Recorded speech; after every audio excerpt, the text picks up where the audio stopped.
Hi, Robert. Can you hear me? I can, Terry. How are you? Great. Thanks for taking the time. So this is a taped interview that we will use in stories that'll play out in a couple of weeks on NBC Nightly News with Lester Holt, The Today Show, MSNBC, all our various platforms. So thank you for taking a couple of minutes to get us on your schedule today. Sure. Okay, so first off, could you say your first and last name so when an editor pulls this tape out and looks at it in a couple of weeks, they'll know what they're looking at? Sure. My name is Bob Behnken. And to be clear, you go by Bob, not Robert, right? I do. Okay, great. Thank you. First question, the elephant in the room, COVID-19. How has that impacted your training for the mission, and then also what will be occurring on launch day? You know, it's been interesting as we've kind of gone through the pandemic and kind of adapted to COVID-19. For us, what's really happened is the normal quarantine that astronauts go through about 2 weeks prior to launch to really ensure that we don't take anything to the International Space Station or get the crew on orbit sick or be sick when we get on orbit. We've had to kind of stretch out and kind of begin closer to 10 weeks prior, frankly, which has been a little bit of a difference, but it's actually been kind of nice that all of our families were kind of going through that same experience, and so we're kind of all on the same page in terms of how to operate. It wasn't a training program at the 2-week point. It's been a good solid 10 weeks of being in quarantine. And will it look different on launch day? Will there be less people going up the elevator into the gantry, or will it look fairly similar to what we've seen in the past on shuttle launches? Certainly in terms of our crew getting strapped into the vehicle, of course it's a Dragon capsule, so it'll be different than the shuttle, but they're not making a lot of changes in terms of the number of people that are required to get us strapped in and ready to go. As you know, it's already a little bit of a dangerous environment out there with hypergulls, rocket propellant loaded on the vehicle, if you will, that we need to protect people from. What will be different is the causeway and the number of guests who will be able to watch from a distance, normally in large groups, kind of looking across the water and seeing the launch happen. We're not expecting that to be possible based on the COVID-19 situation. And so folks will be hopefully watching at home on their computers or on the television when we launch into space rather than seeing it with their own eyes, which is, it's a little bit of a disappointment, but with the situation, I think it's the right thing for folks to stay protected. You touched on what my next question was going to be. You've obviously flown past shuttle missions. What are the differences between the Crew Dragon and the shuttle? I mean, I'm sure you could talk for hours about it, but the main thing when you're there in the cockpit, what's going to look different when people look at those cameras from over your shoulder? The two big differences really are the shuttle was a hauling truck. It could take a big payload into orbit in addition to the crew members that were headed to space station, for example. So the Dragon is a smaller capsule, so it'll only be seats for 4 people in there, and Doug and I will be in 2 of them. So a smaller crew, not a lot of cargo. It'll also look a lot more modern on the inside. The shuttle was built decades ago and had a lot of switch interfaces that maybe folks would be familiar with if they looked at old hardware. The Dragon is going to look a lot newer and modern and sleek. A touchscreen interface. There certainly still are some buttons and switches and lights, but it is definitely a lot cleaner cockpit than the space shuttle was. How overall it's been 9 years since we've put men up on a U.S. rocket. How has technology changed in that 9-year period? Any specifics jump out at you as a drastic difference? I mean, even the spacesuits look different. Give me some examples of that if you could. It's really been exciting to see the way that SpaceX has incorporated and innovated to try to bring new technology into the spaceflight arena. And so for crews that are launching into space, when we did it with crews for the space shuttle, we were doing it with some really old hardware. I think laptops hadn't been invented, of course, when we started flying the space shuttle. And so we used to Velcro and duct tape all those things into place so that we could fly our space shuttle mission. Now all that capability is really incorporated on board the vehicle and internalized so that it does make for a nice, clean cockpit. they've also been really innovative and quick to incorporate new features or hardware opportunities into the Dragon vehicle. So, for example, things that might take years to change on a space shuttle, if you could ever get them changed, they've been able in just a few short months, in many cases, to incorporate something new. So we've got a nice tablet interface that we can use to keep track of things, in addition to the regular vehicle interfaces. And so I've just been really excited to see the innovation and how quickly commonplace items can end up on board the SpaceX vehicle.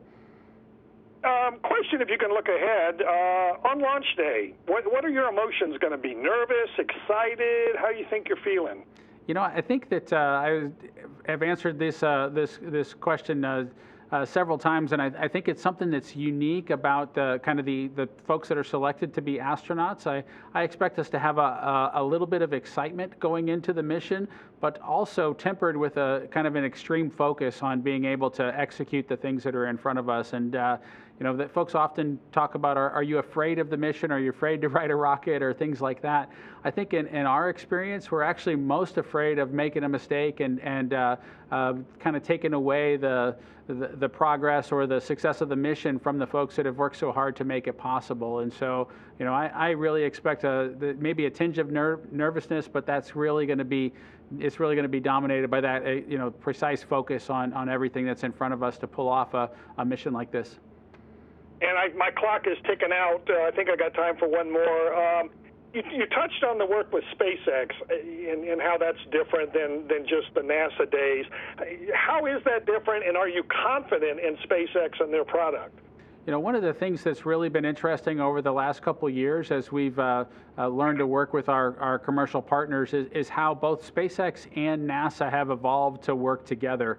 It takes a lot of confidence and audacity to pull off a human spaceflight mission, but you also need to be a little bit paranoid that things can get complicated really quick, and you need to be prepared for that. And so I think maybe that preparation piece has come from the NASA side, and that audacity piece maybe has come from the SpaceX side, and we've kind of merged it together to get where we are right now, from my perspective at least. We've had to both kind of modify what our expectations are, both SpaceX and NASA kind of coming together in the middle.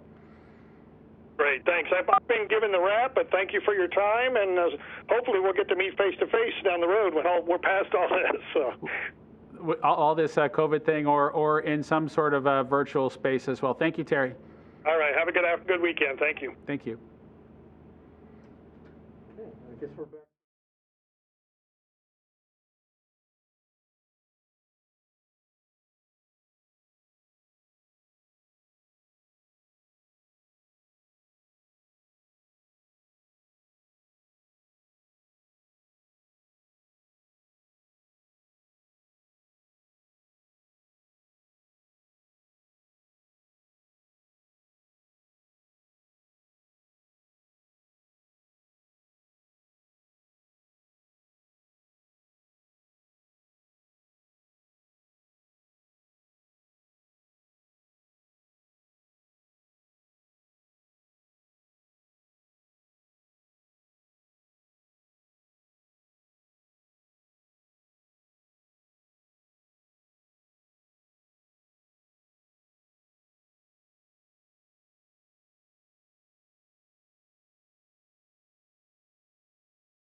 Bob, Rachel Crane from CNN, thank you so much for joining us. You know, I just want to get right into it. For years, the U.S. has been paying Russia upwards of $80 million per seat to get U.S. astronauts to the International Space Station. So what is the significance of bringing these missions back to American soil? I think there's a lot of significance, Rachel, to bringing these missions back to American soil. First, as you alluded to, kind of an alternative to the Soyuz solution that's out there, which gives us both an alternative for some political reasons, but also some robustness if we should find a problem with the Soyuz vehicle and need an alternative. But as an American, I'm just proud of what we'll be able to accomplish and fly again on an American rocket from American soil. This is something that we'll have achieved, and as an American, I'll be proud of it when we've accomplished it.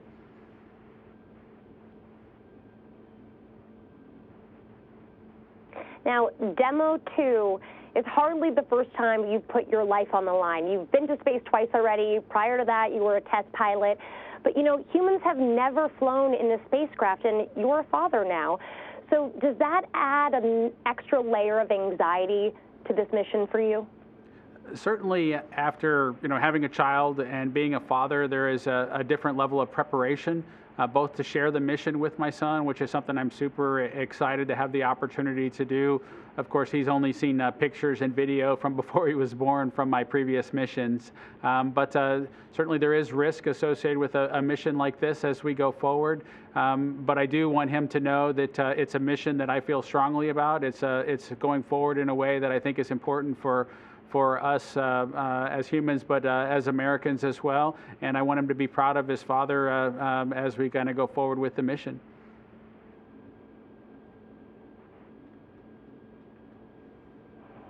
Now, in normal times, hundreds of thousands of people from all over the country would flock to the Space Coast, line the causeway to watch this historic space flight.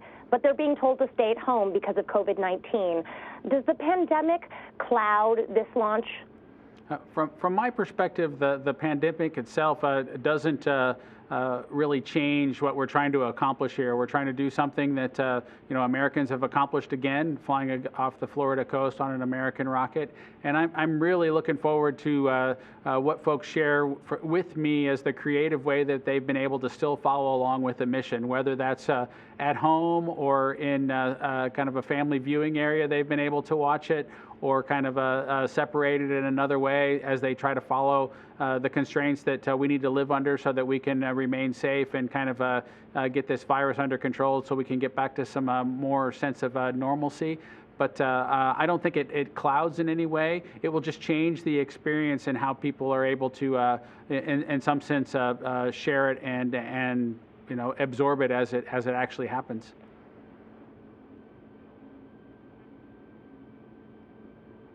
Now, you and Doug have known each other for ages. You were even at each other's weddings. So does that relationship, how does that help you in the cockpit, that history? One of the things that's really helpful for us as a crew is the long relationship that Doug and I have had. We're kind of at the point in our experience, whether it's flying in the T-38 or executing in a SpaceX simulation or approaching and docking to the International Space Station, where we, in addition to finishing each other's sentences, we can predict almost by body language what the person's opinion is or what their next action is going to be. And so our efficiency when we work through malfunctions or cooperate to kind of deal with situations that are presented to us as we prepare for the space flight or we execute the space flight, we just can save that much more time as we try to work together and go forward. We don't surprise each other. We remain predictable, and we've just been doing that so long that it's kind of like having a second set of hands or a second set of eyes, because I can trust he's going to jump off and do his piece. I'll jump off and do my piece. I know where he's going to stop. We know how we're going to hand back together to continue on cooperating. So it's like cooperating on a sports team, pulling off a football play or in basketball or otherwise, where we know our role, we execute it, and we try to be reliable and predictable as we do it to be as successful as we can.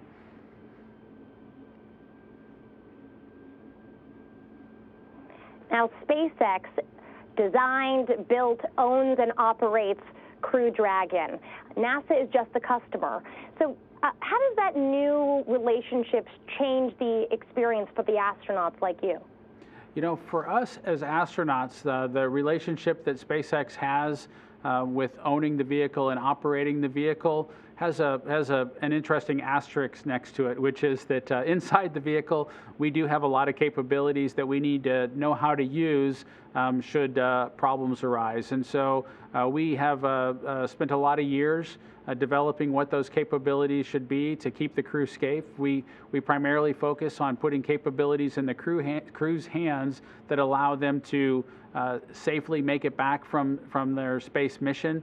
And so we really have focused on those things and making sure that they're very robust and in place the way that you'd want them. If you were going to put your lives in the hand of a spacecraft, there'd be some things that you'd still need to be able to do to make sure that you could safely come home.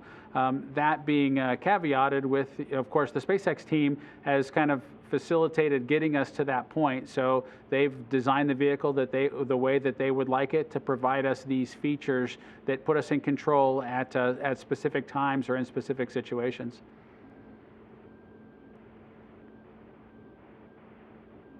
Now, one last question. It wasn't always clear that it was going to be you flying this new generation of spacecraft. Boeing has also been developing a crew capsule for years.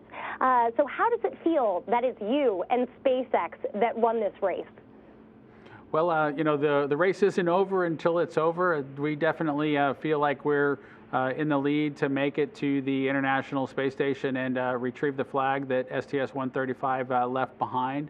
But we aren't really focused on who's going to win and who's going to lose. We really are focused on making sure that we technically, you know, get into space and get this vehicle checked out and accomplish the ultimate mission, which isn't winning against Boeing. It's providing this capability to the International Space Station so that we can start rotating crews from American soil. So that's the mission that's in front of Doug and I is providing that capability and getting this vehicle checked out so that the next mission on a SpaceX vehicle will be as successful and be able to focus really on the mission of Space Station, which is that science and research that needs to happen up there.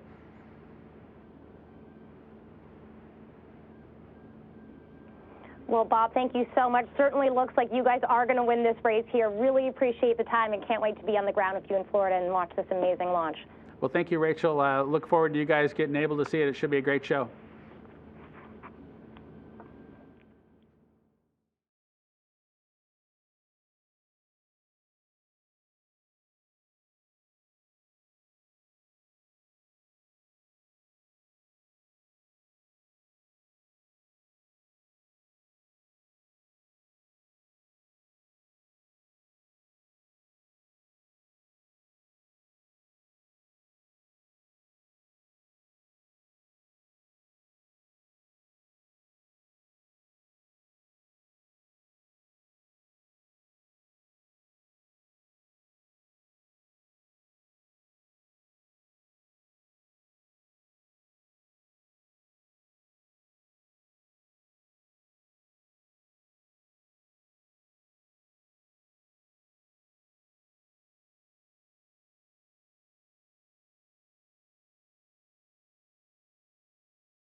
Thank you.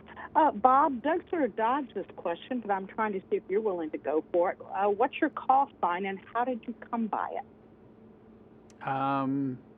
Did you ask him the question about me, or did you ask him the question about him? About him, and he said too long to tell. Oh, yeah, the call signs are long stories, I think, and so mine was, they call me Dr. Bob, which was kind of funny. I think when I showed up to my first military unit, I was a lieutenant, which is, of course, a pretty junior ranking officer in the Air Force, and I went to a research lab, and it kind of got questionable at times where Lieutenant Bob would have an opinion, and it was more important that Dr. Bob had an opinion in the technical community than Lieutenant Bob. So that kind of name stuck after that when I came to test pilot school. Do you remember what you wrote on your application as an astronaut about why you wanted to be an astronaut?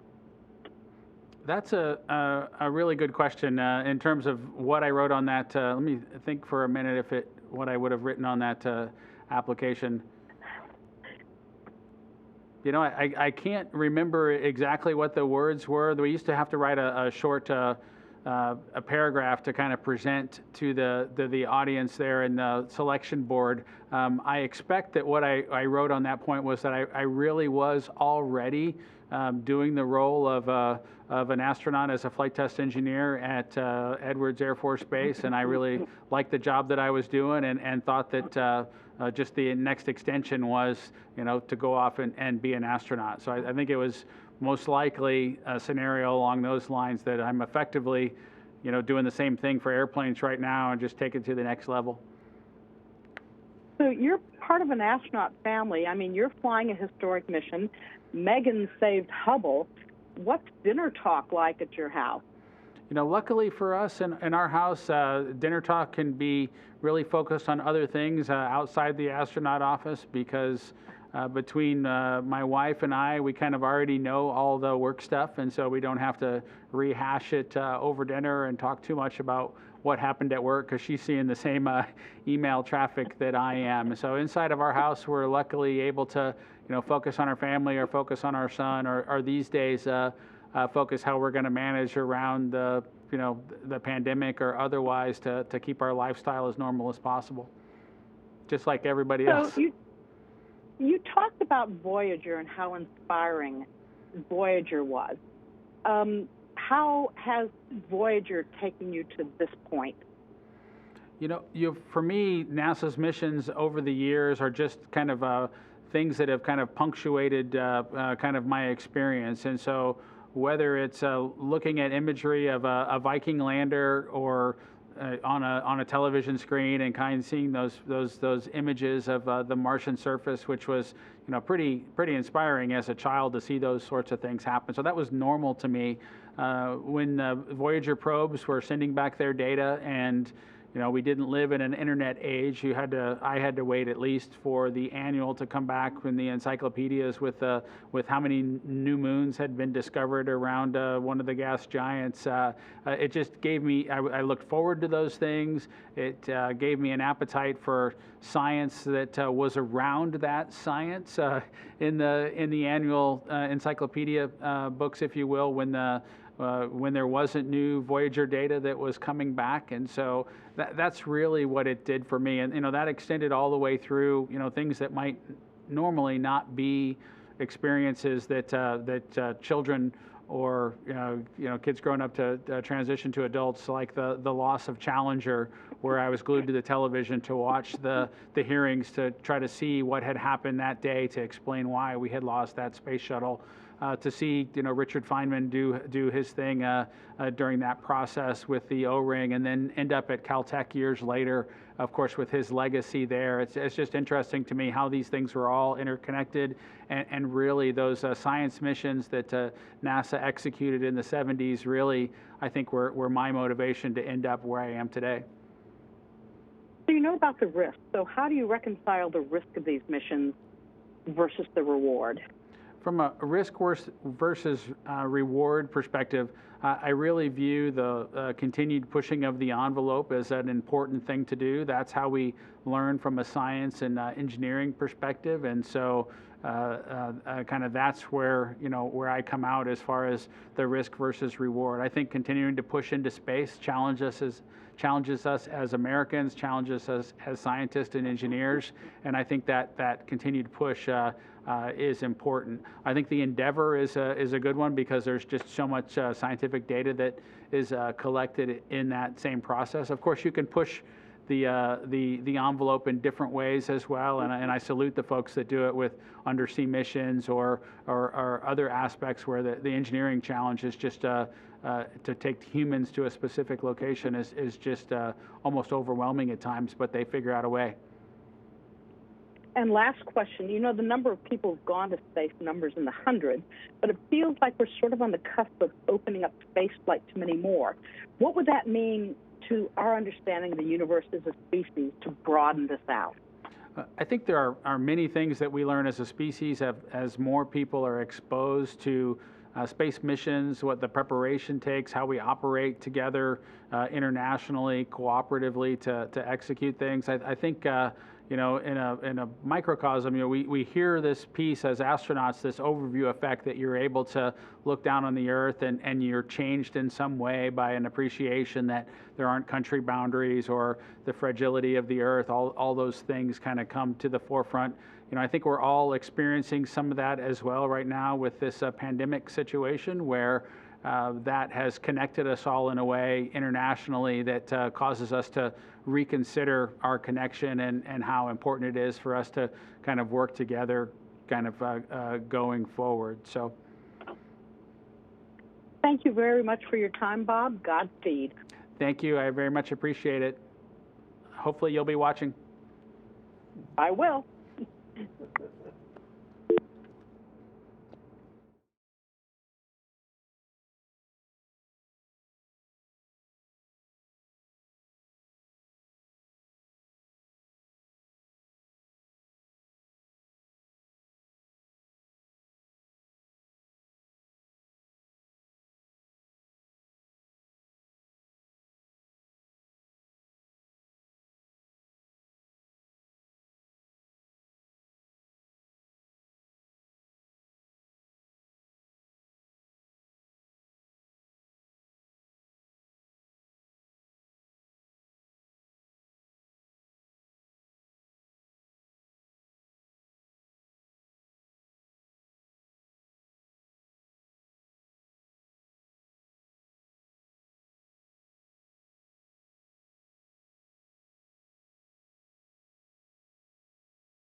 Oh, hey, Bob. Marcia Dunn talking to you. I'm looking at your launch pad out my window. You and Doug are going to be the first true NASA test pilots since Young and Crippen. From a personal standpoint, how big is this flight coming up and your role in it for you personally?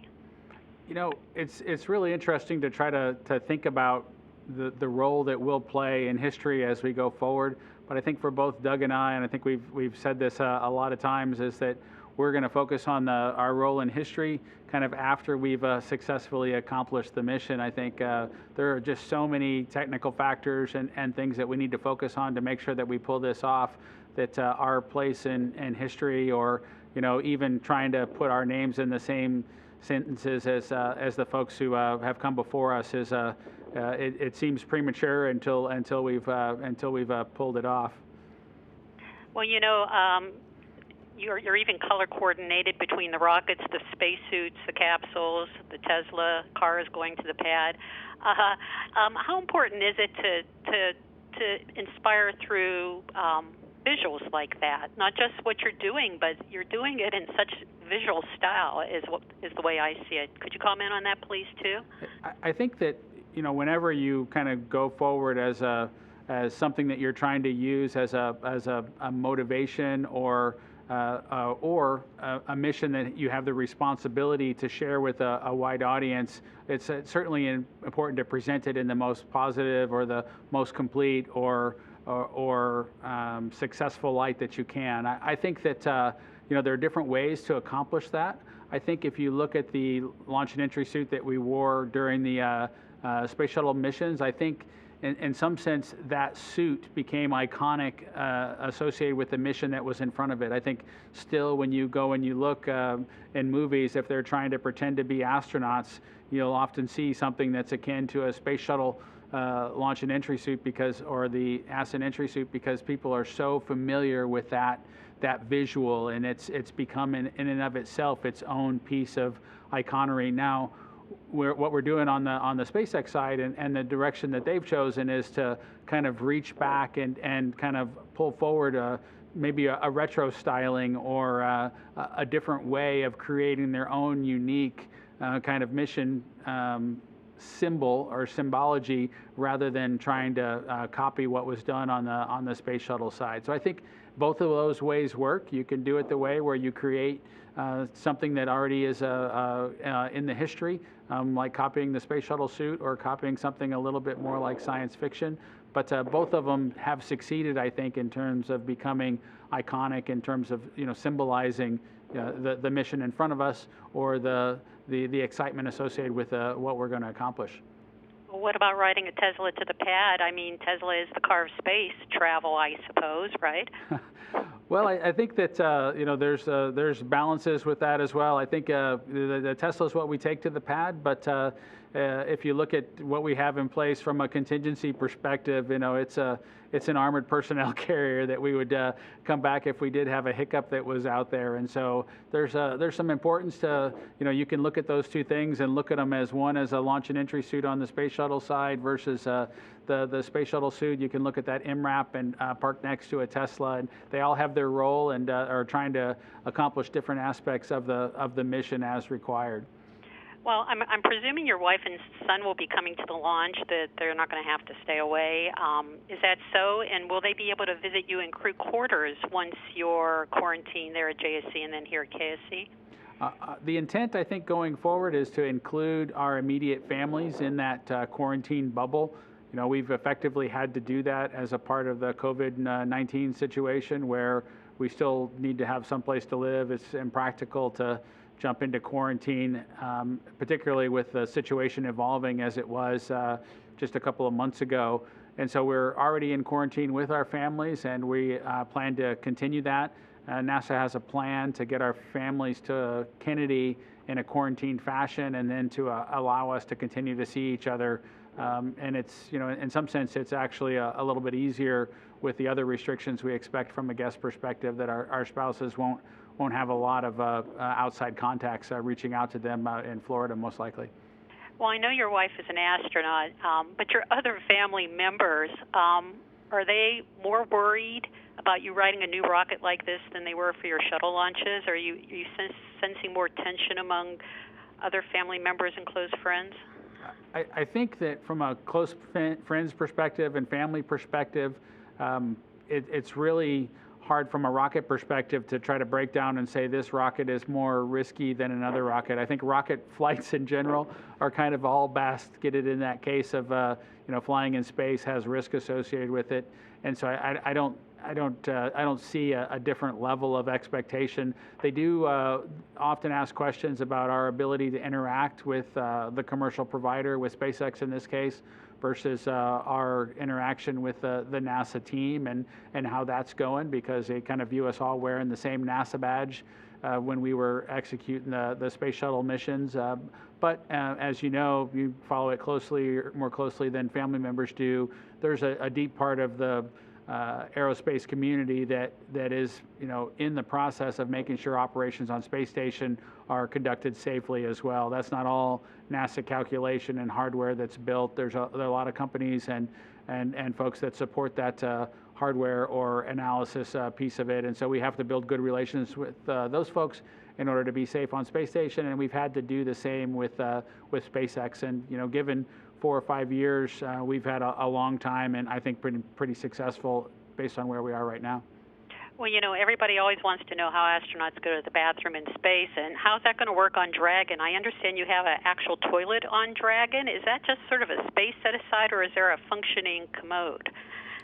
There is a functioning hardware on board the Dragon to make it so you don't need to, do it the kind of old-fashioned diaper way, kind of throughout the mission. So there is a functioning commode, and so I'm sure that will be a test point that folks will have keen interest in us getting some data on prior to the next mission going forward.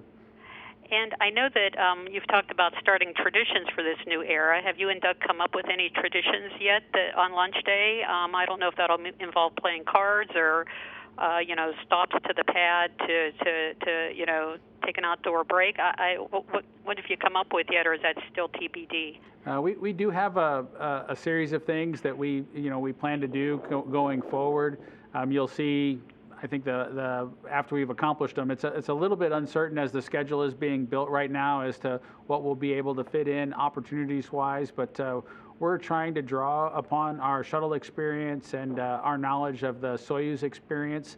Both Doug and I spent quite a few launch trips, if you will, over on the Kazakh side, being able to see what those traditions were. And so the things that we can incorporate, we're definitely going to try to do some of the same sorts of things with dinners with groups at specific times, using some of the historic locations at the Kennedy Space Center, like the beach house that was that's down there, that's now a conference center, but still has a nice beach house sign in front of it that we'll be able to utilize. A chance for our families to walk with us kind of solo around the pad grounds to get kind of a private tour kind of late in the launch flow after the capsule is out on the pad. We'll plan to do all those things, and there'll be some other traditions that you'll see as well that will unfold through the mission. But some of the secrets and traditions will probably play out just for future cruise knowledge as well. Well, I guess I'll stay tuned. SpaceX in 10 years has gone from launching the very first rudimentary Dragon to putting astronauts on board. That's an amazing short period of time for a relative newcomer to aerospace business. How amazing is that in your mind that they've been able to come so far in so little time? I think it's been really remarkable what SpaceX has accomplished with the transition from building a new rocket to a capsule that heads to the International Space Station to transitioning to human flight. I also think that it should come with a healthy dose of realization as well that it wasn't easy to get to where we are right now. 10 years is a long time, and we should have a healthy respect that they were going at a pretty good clip to accomplish what they've accomplished. And so I'm proud of them. I'm proud to be a part of it, and I think a big part of that was the cooperation and partnership that they've been able to build, or that NASA's been able to build with them, to share experiences, to make them as efficiently proceed forward as was possible. Well, listen, Bob, thank you so much, and good luck. Thank you. Hopefully you'll be watching on the 27th of May. Oh, I'll be right here on my front row seat. Thanks so much. Bye-bye. Thank you. Bye-bye.